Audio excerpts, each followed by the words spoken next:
पिता पुत्र और पवित्र आत्मा के नाम पर आमीन। आप सबों को जय यीशु। आज का क्लास बहुत ही सुंदर एक क्लास, एक सवाल मेरे पास आया, उस सवाल का जवाब के रूप में भी पवित्र बाइबल में खमीर के विषय में लिखा हुआ है। दो प्रकार के खमीर के विषय में लिखा हुआ है। तो एक भाई ने मेरे से मत्ती का सुसमाचार अध्याय 16 वाक्य 6 के अंदर लिखा है, जब ईसा ने उनसे कहा सावधान रहो, फरीसियों और सदूकियों के खमीर से बचते रहो। इसका क्या अर्थ है, यह सवाल किया। फरीसियों और सदूकियों के खमीर से बचने का एक खमीर क्या है, यह सवाल है। यदि हम उसी अध्याय का वाक्य 5 से लेकर के 12 तक वो पूरा पैराग्राफ पढ़ेंगे, क्योंकि वो पैराग्राफ के हेडिंग में ही लिखा है फरीसियों का खमीर बोल करके, अच्छी तरह समझ में आएगा। मैं वाक्य 12 को भी पढ़ लेता हूं, क्योंकि उसका उत्तर ईसा मसीह ने स्वयं वहां पर दे रहा है। इसलिए कोई भी एक वचन को पढ़ करके उसका उत्तर को कभी ढूंढना नहीं। आगे पीछे किसके विषय में ईसा मसीह ने ये कहा, क्यों ये कहा, इसको पढ़ने की जरूरत है। सबसे लास्ट में 12वां वाक्य में लिखा है, तब शिष्य समझ गए कि, देखो पूरा बात ये जो 12 तक पढ़ना पड़ेगा, तब हमें पता चलेगा। वहां पर शिष्य समझ गया कि ईसा ने रोटी के खमीर से नहीं, बल्कि फरीसियों और सदूकियों की शिक्षा से सावधान रहने को कहा। कुछ लोगों की शिक्षा आपको अच्छा लगेगा सुनने के लिए, तो कई लोग इस प्रकार पाषंडता में पड़ जाते हैं। किसी व्यक्ति का फॉलोवर बनकर के अनेकों लोग हैं। फलाना व्यक्ति का चर्च, फलाना व्यक्ति का चर्च, हम फलाना व्यक्ति के चर्च में जाते हैं। क्रिस्त ने एक ही चर्च बनाया, उस चर्च में नहीं, किसी मनुष्य के चर्च से जुड़ा हुआ है, वहां वचन पढ़ने के लिए मिलता है। यहां पर क्रिस्त सावधान कर रहा है, तुम लोगों को ऐसे अपना कलीसिया बना करके शिक्षा देने वालों के उस झुंड से सावधान रहना है। फरीसी और सदूकियों के खमीर से सावधान रहो। मैंने कहा 2 प्रकार का खमीर पवित्र बाइबल में मिलेगा। एक इस प्रकार का गलत बुरा खमीर, और एक खमीर मिलेगा अध्याय 13 वाक्य 33 के अंदर मिलेगा। अध्याय 13 वाक्य 33 में अच्छा खमीर कहा जाता है उसको। मत्ती का सुसमाचार अध्याय 13 वाक्य 33, उसमें हेडिंग ही यही डाला हुआ है, खमीर। ईसा ने उन्हें एक और दृष्टांत सुनाया, स्वर्ग का राज्य उस खमीर के सदृश है, जिसे लेकर किसी स्त्री ने 3 पसेरी आटे में मिलाया और सारा आटा खमीर हो गया। यहां पर ये स्त्री ने मिलाया वो खमीर अच्छा खमीर है करके प्रभु बोलता है। स्वर्ग राज्य को उस खमीर के साथ तुलना भी किया है। लेकिन अध्याय 16 के अंदर प्रभु कहते हैं, फरीसियों के और सदूकियों के खमीर से तुम सावधान रहना, क्योंकि उनकी शिक्षा गलत है। क्रिस्त से, क्रिस्त की कलीसिया से, सत्य वचन से तुम लोगों को दूर करने वाला शिक्षा। ऐसे शिक्षकों से तुम्हें दूर रहना, ये खमीर तुम्हें बर्बाद करेगा। तो यहां पर हम लोग देख रहा है दो प्रकार के। लूकस का सुसमाचार में भी हम लोगों को पढ़ने के लिए मिलेगा। लूकस का सुसमाचार अध्याय 12 का वाक्य 1 में भी फरीसियों के खमीर से चौकस रहने के लिए बता करके दे रहा है। इसका मतलब पवित्र बाइबल में खमीर का क्या अर्थ है? सवाल मेरे पास यही आया है, इस खमीर का क्या अर्थ है? यदि इस खमीर जो चीज है, खमीर जिसको हम डालते हैं, थोड़ा सा छोटी सी मात्रा में अगर गूंदने वाला आटे में मिला देगा, कुछ ही समय के अंदर धीरे धीरे वो पूरे आटे को वो फुला देगा, उसका प्रभाव उसमें दिखाई देगा। चाहे वो अच्छा हो चाहे वो खराब हो, सीधी सी बात। इस खमीर को अगर ऐसा, और मान लो मेरी शिक्षा के अंदर ही कुछ गलत शिक्षा दे, कम से कम 1000 लोग मुझे देख रहा है, इन 1000 लोगों के मन में मैं गलत शिक्षा दे करके आपको पाप की ओर, नरक की ओर लेकर के जा सकता हूं। पाप स्वीकार करने की जरूरत नहीं। पाप स्वीकार में बैठने वाला पुरोहित स्वयं व्यभिचारी है, झगड़ालू है, पता नहीं क्या क्या आरोप लगाता है। यीशु क्रिस्त ने जो अंतिम भोजन के समय पर रोटी लेकर के कहे मेरा शरीर है, ये मेरा रक्त है, बस वहां खत्म हो गया। इसके बाद उसको मनाने की जरूरत नहीं। मंदिर का पर्दा फट गया है, अभी मंदिर बनाने की जरूरत नहीं। अभी बेली समाप्त हो गया, पुरोहिताई समाप्त हो गया। देखो कितना अच्छे से पवित्र बाइबल का वचन लेकर के पढ़ा रहा है। अनेकों लोग इस प्रकार का जो झूठे शिक्षाओं को सुन सुन करके उनका फॉलोवर बने हैं। कैथोलिक चर्च मूर्ति पूजक है, वहां मूर्ति रखा है। कैथोलिक चर्च में मरियम से प्रार्थना करते हैं।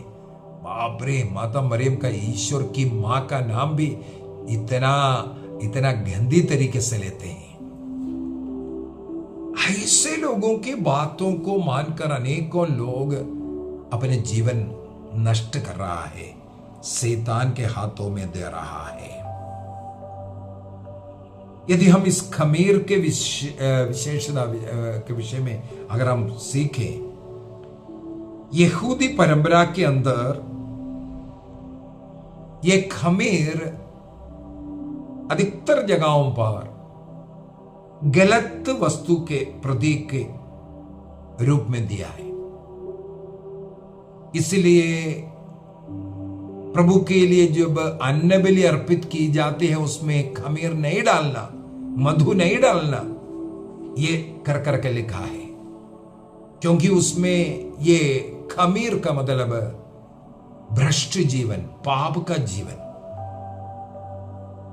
पाप फैलाने वाला एक वस्तु ये है वहां पर खमीर।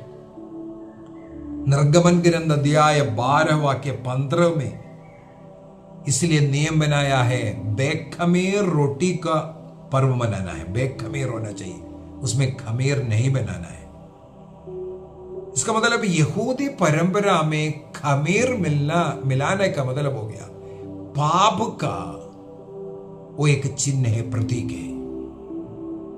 और यहां पर हम लोगों ने देखा, इसलिए फरीसी और सदूकियों को उनका जो खमीर है वो बुरा है, ये बताकर दे रहा है। और क्लियर कट यहां पर बता रहा है, शिष्य लोगों को समझ में आ गया ये सदूकी और फरीसियों की ये शिक्षा के विषय में ईसा मसीह बोल रहा है। अर्थात उनकी शिक्षा सही शिक्षा नहीं है। हम बार बार आप लोगों को बोल करके दे रहा है, जिस कलीसिया ने पवित्र बाइबल 73 किताबों का बाइबल दिया, उसी कलीसिया आपको सिखाना चाहिए बाइबल का अर्थ, वचनों का अर्थ। जिस कलीसिया ने कैनन बना करके 73 किताबों का एक बाइबल क्रिस्तियों को दिया AD 395 में। 4वीं सदी में 73 किताबों का बाइबल कैनन मिलाकर, नियम बना करके कलीसिया ने दिया। लेकिन 20वीं सदी में आकर के एक व्यक्ति कहते हैं 73 नहीं 66 किताब होना चाहिए। जिस किताब को ईसा मसीह स्वयं पढ़ा, जिस मसीह ने जिस किताब से पढ़ा सिखाया, ये ग्रुप आकर के उसको निकाल दिया। इसका मतलब है झूठी शिक्षा देने वाली एक खमीर यहां पर हम लोगों को दिखाई देता है। लूकस के सुसमाचार अध्याय 12 वाक्य 1 के अंदर एक खमीर उनका कपटतापूर्ण जीवन को बाहरी रूप से दिखावा मात्र है, अंदर कुछ और है। पुती हुई खबर के समान है, अंदर सड़ा हुआ शरीर पड़ा है, बाहर पुताई किया हुआ है। उस खोखलापन को दिखाने के लिए क्रिस्त ने बार बार फरीसी सदूकियों का ये खमीर के विषय में बताया। मार्कुस के सुसमाचार अध्याय 8 वाक्य 15 में हेरोद का खमीर भी जोड़ दिया वहां पर। हेरोद वो जिस प्रकार राजा जीवन जीना चाहिए, देश को चला रहा है, उसके अनुसार उसका जीवन जीना चाहिए, लेकिन वो सत्ता के पागल होकर के जो कार्य कर रहा है वो है हेरोद का खमीर। आजकल पॉलिटिशियंस हम लोग देख सकता है, कुर्सी के लिए, किस्सा कुर्सी का, कुर्सी के लिए कुछ भी करने के लिए तैयार है। मार्कुस का सुसमाचार 8:15 में यही प्रभु ने कहा, इस प्रकार के खमीर से दूर रहना, अर्थात बुराई को दर्शाने के लिए पुराने विधान का, इन फरीसियों का, सदूकियों का, हेरोद का, सब ये खमीर के विषय में लिखा है। गलातियों का पत्र अध्याय 5 वाक्य 9 में संत पौलुस यही लिखा है, थोड़ा सा खमीर सारे गूंदे हुए आटे को खमीर बना देता है, सारे आटे को बना देगा। एक ऐसा व्यक्ति गलत शिक्षा, उनके पूरे कलीसिया उस गलत शिक्षा पर चलता है। इसलिए अनेकों लोग क्रिस्त के कलीसिया से निकल करके माता मरियम के खिलाफ बोलने वाले, संतों के खिलाफ बोलने वाले, पवित्र यूखरिस्त उसके खिलाफ बोलने वाले, 7 संस्कार है, संस्कारों के खिलाफ बोलने वाले, खमीर, इससे बचकर रहने की जरूरत है। इसलिए कैथोलिक कलीसिया अनेकों बार चेतावनी देते रहता है, झूठी शिक्षाएं, पाषंडी धार्मिकता,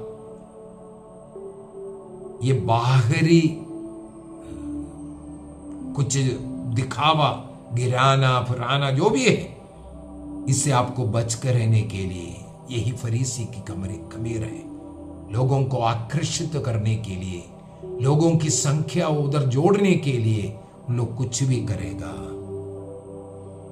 कैथोलिक कलीसिया का धर्म शिक्षा ग्रंथ 588 के अंदर यीशु ने फरीसियों के धार्मिकता को नहीं, बल्कि उनकी पाषंडता के विषय में, उनके उस हृदय के कठोरता के विषय में बताया। उसको अस्वीकार कर उसे दूर भागने का सतर्कता बरताने के लिए कहा है। अभी मत्ती के सुसमाचार अध्याय 13 वाक्य 33 में हम लोगों ने देखा एक अच्छा खमीर भी है, जिसे हम स्वर्ग राज्य की खमीर वहां पर लिखा है, स्वर्ग राज्य का वो है अच्छा वाला खमीर। क्या है? मत्ती का सुसमाचार अध्याय 13 वाक्य 33 में लिखा हुआ वो क्या है? वो खमीर क्या है? खमीर हमें मालूम है थोड़ा सा डालाता है, पूरे आटे को खमीरी बना देता है।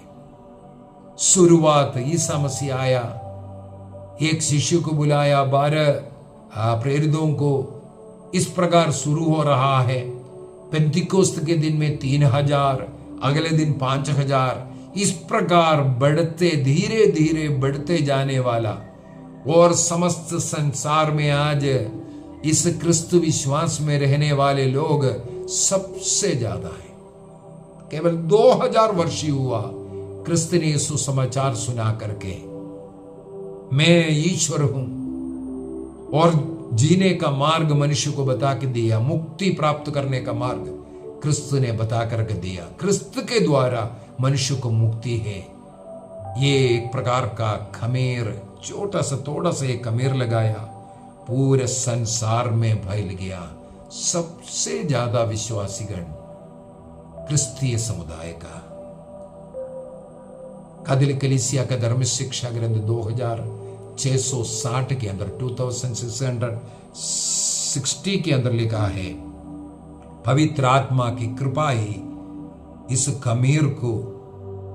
खमीर के समान लोगों के बीच में कार्य करता है और इस प्रभु का इस कार्य को आगे बढ़ाता है। अर्थात पवित्र आत्मा के एक कृपा है, खमीर के समान कार्य करने वाला चीज। ये वाला खमीर गुप्त रूप से मनुष्य के अंतरतम में भीतर कार्य करता है। जैसे अनुग्रह हमारे हृदय में ईश्वर से आता है, हमारे हृदय को भीतर से जिस प्रकार रूपांतरित करता है, इसी प्रकार हर मनुष्य ईश्वर का सत्य वचन रूपी एक खमीर को सुनकर, पापी लोग अपने पापमय जीवन को त्याग कर क्रिस्त रूपी उस चट्टान से जुड़ करके मुक्ति प्राप्त करता है। संत थॉमस अक्विनस कहते हैं, संसार का खमीर और ईश्वर का खमीर, इसको हमें पहचानने की जरूरत है। पवित्र आत्मा में दोनों प्रकट हो जाता है। संसार के फरीसियों का खमीर है, ये स्वर्ग राज्य की खमीर है। मनुष्य के जीवन को धीरे धीरे पवित्रता की ओर, स्वर्ग की ओर रूपांतरित करता है, वो स्वर्ग राज्य की खमीर है। जो सत्य कलीसिया से, सत्य शिक्षा से धीरे धीरे मनुष्य को अलग कर अपना झुंड बनाता है, ये संसार की फरीसी का या सदूकियों का खमीर है। विश्वास से लोगों को धीरे धीरे अलग कर अपने झुंड में कर देगा। आपको देखना है आप कौन सी कलीसिया में जुड़ा हुआ है, कौन सी व्यक्ति का कलीसिया है या क्रिस्त का कलीसिया है। हमारे भीतर हमें जांच करके देखने की जरूरत है, हमारा हृदय किसकी ओर आकर्षित है। प्रभु ने कहा, मैं सच्चे दाखलदा हूं और तुम डालिया हो। क्या क्रिस्त का कलीसिया क्रिस्त के शरीर में जुड़ा हुआ है? हर एक क्रिस्त विश्वासी क्रिस्त का शरीर रूपी कलीसिया में जब जुड़े रहेगा, तब वो फल उत्पन्न करने वाला वो दाखलदा बनेगा। हमारे छोटे छोटे कार्य क्रिस्त की शिक्षा के अनुसार हो, तब हम बोल सकता है हमारे अंदर स्वर्ग का खमीर है। आइए हम अपनी आंखें बंद करें। आज हम लोगों ने क्लास में देखा 2 प्रकार का खमीर, फरीसी, सदूकी, हेरोद का खमीर, संसार के खमीर, पाप का खमीर, क्रिस्त से दूर करने वाला खमीर। लेकिन एक खमीर है स्वर्ग राज्य का खमीर। एक व्यक्ति के अंदर क्रिस्त का वचन आकर क्रिस्त से जुड़े रखेगा, क्रिस्त का कलीसिया से जुड़े रखेगा। एक क्रिस्त का स्वर्ग राज्य का खमीर है। हमारे अंदर कौन सा खमीर है? ईश्वर का वचन रूपी वो खमीर। ईश्वर से जोड़ने के लिए एक दूसरे से जुड़े रहकर इसको फैलाने का कार्य करेगा। वो फूलते रहना चाहिए। प्रभु हम सबों को इसके लिए आशीष दे, कृपा दे, पिता पुत्र और पवित्र आत्मा के नाम पर आमीन। आप सबों को जय यीशु।